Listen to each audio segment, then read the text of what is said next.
Hamil tua bisa kena Down syndrome? Emang iya?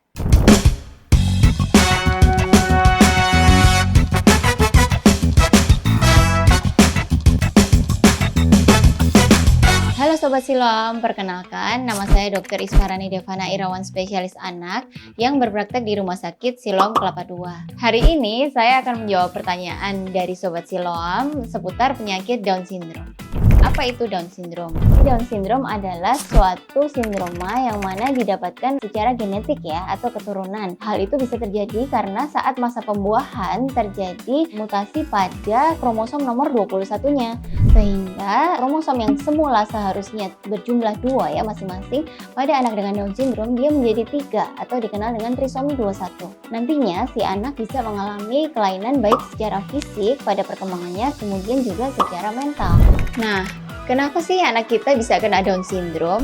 Jika salah satu atau kedua orang tua menderita Down syndrome, kemudian anaknya juga menjadi Down syndrome juga. Atau jika salah satu orang tua mengalami Down syndrome, anaknya juga masih memiliki kemungkinan untuk menjadi Down syndrome juga. Karena hal itu terjadi pada level genetik ya, yaitu saat pembentukan, di mana kromosom kedua orang tua sangat berpengaruh untuk menjadinya si anak apakah nantinya akan jadi Down syndrome atau tidak. Namun seiring dengan bertambahnya umur si ibu di atas 35 tahun, jadi kehamilan pada usia tua ya, itu memang meningkatkan resiko sebanyak 4 kali lipat seorang pasangan itu bisa mendapatkan anak yang Down syndrome juga gitu. Sehingga bisa saja si anak akan menderita Down syndrome juga nantinya. Pertanyaan pertama, anak saya sering ngelamun sendiri ngeliatin tembok berjam-jam dok.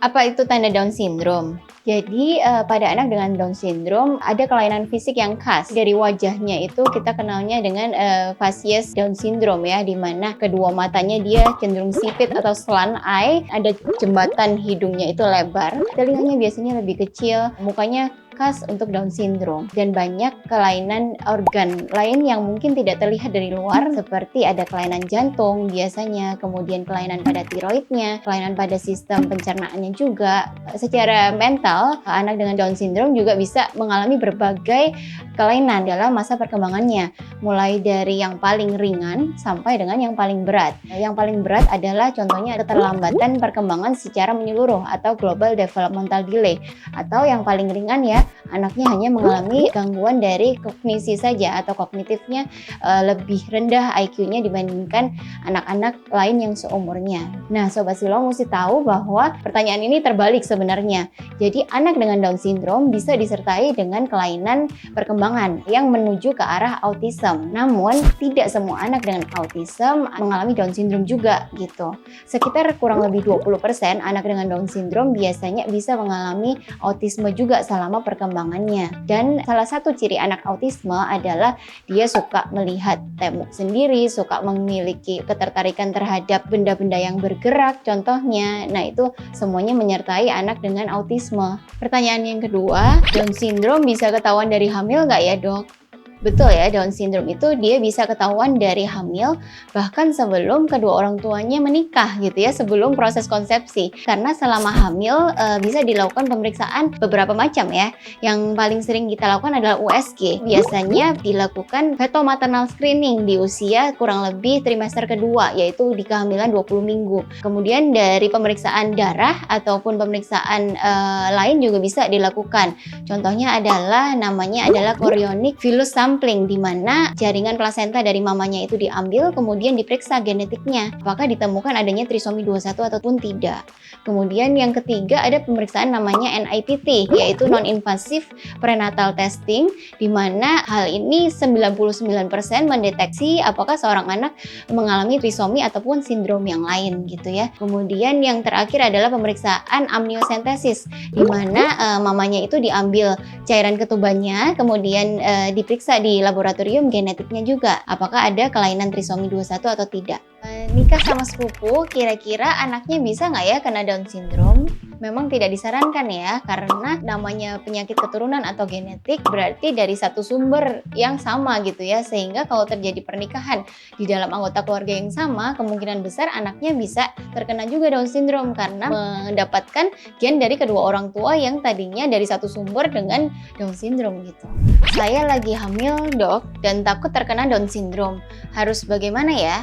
Selama masa kehamilan, periode 3 bulan pertama kehamilan itu merupakan periode yang sangat krusial, di mana seorang ibu harus aware ya, bahwa di periode tersebut perkembangan janin itu paling cepat gitu ya. Semua organ akan terbentuk di 3 bulan pertama, sehingga nutrisi tentunya dari si ibu sangat penting untuk menunjang perkembangan dari janin yang baik. Semua multivitamin yang diberikan oleh dokter, baik itu asam folat, zat besi, kemudian vitamin B12, juga nutrisi sehari-hari ya, dari makanan sehari-hari mulai dari karbohidrat, protein, lemak itu harus sebaiknya dikonsumsi secara seimbang. Kemudian juga menghindari penggunaan obat-obatan terlarang, kemudian mengonsumsi alkohol berlebihan atau merokok secara berlebihan, sehingga nantinya bayi atau janin yang akan dilahirkan itu berada dalam kondisi optimal ya.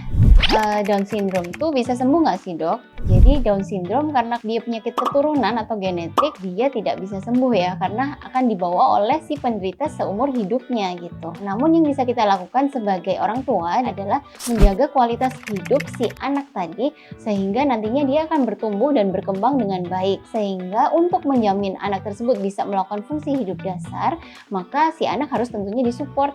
Mulai dari misalkan dia ada kelainan mata, ya diterapilah matanya. Kemudian misalkan ada kelainan di telinga, mungkin dia ke dokter THT untuk mendapatkan hearing aid misalnya. Jika ada kelainan dari perkembangan yang lain seperti perkembangan terlambat secara menyeluruh atau global developmental delay, kemudian speech delay, anaknya bisa dilakukan terapi bicara atau fisioterapi lain yang bisa membantu perkembangan si anak sehingga lebih baik daripada sebelumnya. Jadi yang terakhir, kalau anak mengalami Down syndrome, maka yang pertama adalah tentunya penerimaan dulu ya dari kedua orang tuanya, acceptance bahwa anaknya memang menderita Down syndrome.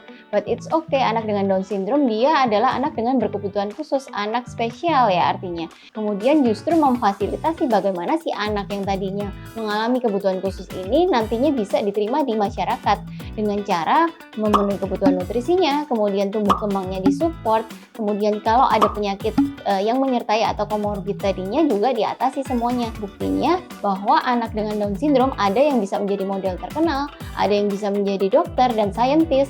Jadi bukan nggak mungkin bahwa anak dengan Down syndrome itu bisa mencapai tumbuh kembang yang optimal nantinya dan bahkan diterima di masyarakat dengan prestasi-prestasi yang luar biasa. Semoga dengan tontonan ini bisa bermanfaat untuk memberikan edukasi lebih mengenai penyakit Down syndrome bagi sahabat silam sekalian. Salam sehat!